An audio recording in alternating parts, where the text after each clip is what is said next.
పశ్చిమ గోదావరి జిల్లా నర్సాపురం కోర్టు ప్రాంగణంలో నిర్వహించిన జాతీయ లోక్ అదాలత్ను జిల్లా అదనపు న్యాయమూర్తి వాసంతి ప్రారంభించారు. ఈ సందర్భంగా కక్షిదారులను ఉద్దేశించి న్యాయమూర్తి మాట్లాడుతూ కేసుల పరిష్కారంలో రాజమార్గం అన్నారు. దీనివల్ల కక్షలు పెరగవని, కోర్టు చుట్టూ తిరిగి సమయాన్ని డబ్బును వృధా చేసుకోవాల్సిన అవసరం ఉండదన్నారు. బంధాలు బంధుత్వాలు పటిష్టంగా ఉంటాయన్నారు. జిల్లా జడ్జి మేడం వాసంతి గారికి, మా కొలీగ్ ఆఫీసర్ కూడా వేదికపైకి ఆహ్వానిస్తున్నాం.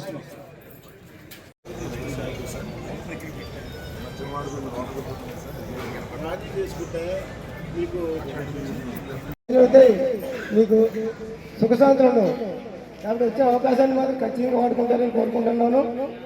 కాబట్టి ఇటువంటి మంచి కార్యక్రమాలు ఏర్పాటు చేసిన మన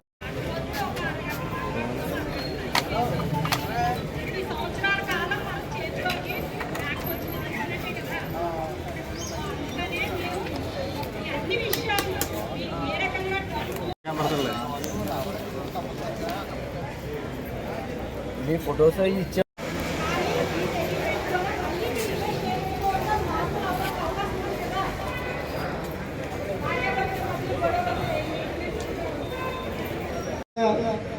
మీ కేసుని పరిష్కరించుకుంటే వెళ్ళాలి. దానివల్ల మీకు సమయం ఆదా అవుతుంది. మళ్ళా రేపు నుంచి కోర్టుకు వచ్చే పరిస్థితి ఉండకూడదు.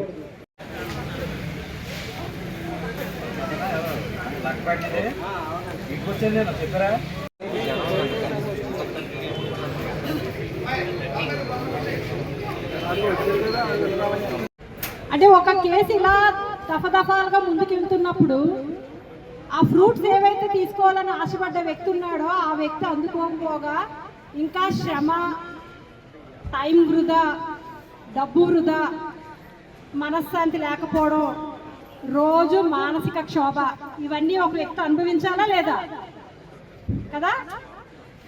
సో ఇవన్నీ దృష్టిలో పెట్టుకొని మన హానరబుల్ సుప్రీంకోర్టు వారు ఒక డెసిషన్కి వచ్చారు. ఈ జాతీయ లోక్ అదాలత్ అనేది ఒకటి ప్రజల మధ్యలోకి తీసుకువెళ్తే ఈ లోక్ అదాలత్ ద్వారా సత్వర న్యాయం మనం వెంటనే ఇవ్వచ్చు. ఎలా ఇవ్వచ్చు సత్వర న్యాయం? ఇప్పుడు ఈ లోక్ అదాలత్లో ఇద్దరు పార్టీలు ఉన్నారనుకోండి, ఏ అండ్ బి అన్న వ్యక్తులు. వాళ్ళిద్దరు ఏదైతే కేసు నడుస్తుందో వాళ్ళ మధ్య ఆ కేసుని అక్కడికక్కడే పరిష్కరించుకొని, ఇప్పుడు ఫర్ ఎగ్జాంపుల్ ఒక మనీ సూట్ ఉందనుకోండి, 1 లక్ష రూపాయలు రికవరీ కోసం వేశారు ఏ అనే వ్యక్తి బి అనే వ్యక్తి మీద. ఆ 1 లక్ష రూపాయలు రికవరీ కోసం వేసినప్పుడు యాక్చువల్గా ఈయన తీసుకున్న సొమ్ము అయితే 50,000 ఉండొచ్చు, కానీ డబుల్ అమౌంట్ కేసు ఉండొచ్చు. అది కోర్టు డిసైడ్ చేసేటప్పటికి కొన్ని సంవత్సరాలు అవుతుంది. కానీ వాళ్ళిద్దరూ కూర్చొని మాట్లాడుకొని అడ్వకేట్ సమక్షంలో కానీ, వాళ్ళ పెద్దల సమక్షంలో కానీ, లేదంటే మాకు ఇక్కడ మీడియేటర్స్ ఉన్నారు వాళ్ళ సమక్షంలో కానీ మాట్లాడుకొని తేల్చుకుంటే కనుక ఆ 1 లక్ష రూపాయల కేసుని ఒక 50,000 అసలు అనుకుంటే ఒక 10,000 వడ్డీతో కలుపుకుంటే 60,000కే సెటిల్ అయిపోతుంది. అప్పుడు ఏమవుతుంది? ఇద్దరు పార్టీలు కలిసి ఒక అంగీకారానికి వచ్చినట్టే కదా.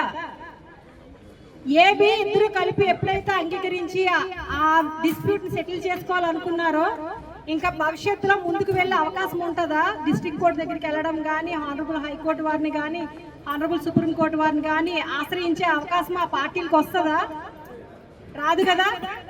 అంటే ఇంకా అక్కడి నుంచి ఆ తగాదా అనేది క్లోజ్ అయిపోతుంది, ఎండ్ అయిపోతుంది. ఇంకా లేదు అంటే మీరు రెగ్యులర్ కోర్టులో చేసుకుంటే అప్పీల్ మీద అప్పీలు, సెకండ్ అప్పీలు అలా అనుకుంటూనే వెళ్తుంది. ఫస్ట్ అప్పీలు, సెకండ్ అప్పీలు, ఎక్కడా ఒక ఎండ్ అనేది ఉండదు.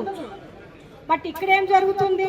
మీరు 10 సంవత్సరాల తర్వాత అందుకునే ఫలాన్ని 1 ఇయర్ లోపు కూడా అందుకోవచ్చు. పైగా అప్పీల్ అనే ఒక క్వశ్చనే రాదు ఇక్కడ. అర్థమవుతుందా?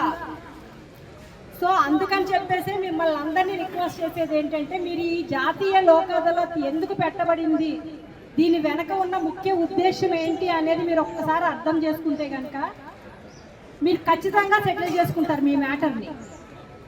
ఇప్పుడు మీరు 10 సంవత్సరాలు కోర్టు చుట్టూ తిరగాలంటే అది అంత చిన్న విషయమా చెప్పండి? మీరు ఉద్యోగస్తులు అయితే సెలవులు పెట్టుకోవాలి, వ్యాపారస్తులైతే వ్యాపారం క్లోజ్ చేసుకొని రావాలి. ఈ లోపు మీకు ఎన్ని పనులు ఉంటాయి. అలాగే మీ లాయర్ గారికి ఫీజు ఇవ్వాలా, ఆయన బ్రతకాలా, ఆయనకి ఎలా మీరు కేసు చేయమని అడుగుతారు? అలా అక్కడ ఫీజు ఇచ్చుకోవాలి, మళ్ళీ కోర్టు ఫీజులు